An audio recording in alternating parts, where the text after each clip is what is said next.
Tak banyak yang tahu, adik Ahok, Vivi Leti Tjahjapurnama, mengalami kejadian mengerikan sebelum hari pernikahannya.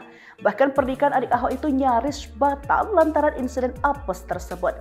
Kendati menahan sakit, adik Ahok akhirnya tetap melangsungkan pernikahannya dengan seorang pria bule di Slovenia. Seperti diketahui, Vivi dipersunting pria berinisial DG di gereja Bledkastel, Slovenia, Minggu 25 Mei 2025. Kepada Kompas.com, Vivi berbagi cerita tentang kisah di balik pernikahannya tersebut. Menjelang hari pernikahannya, Vivi sempat terjatuh ke sungai. Peristiwa itu bermula saat Vivi bersama calon suami dan adiknya Harry bermain-main di pinggir sungai. Saat itu di pinggir sungai, Harry mengabadikan momen kebersamaan Vivi dan calon suaminya.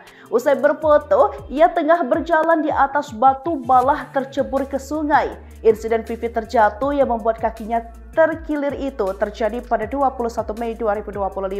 Sementara pernikahan Vivi akan digelar 4 hari setelahnya. Sedianya akibat insiden itu, Vivi disarankan oleh dokter untuk beristirahat dan bermobilisasi menggunakan kursi roda selama beberapa hari.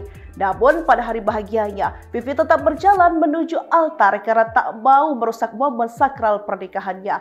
Pada momen itulah Vivi dituntun oleh Ahok. Ahok yang terus memberikan semangat, terus mendampingi hingga pernikahan tersebut dijalankan. Vivi juga mengaku sempat ingin membatalkan rencana pernikahannya karena takut dan merasa belum siap. Vivi menyebut ketakutan ini bukan kali pertama terjadi. Bahkan ia pernah membatalkan rencana pernikahannya dengan seorang pria 3 bulan sebelum pelaksanaannya. Namun Vivi akhirnya mantap menikahi sang suami karena pria tersebut merupakan teman lama adiknya, yakni Harry. Vivi mengaku sudah mengenal sang suami sejak masih berkuliah di Universitas Indonesia, sementara sang suami merupakan teman les bahasa Inggris sang adik.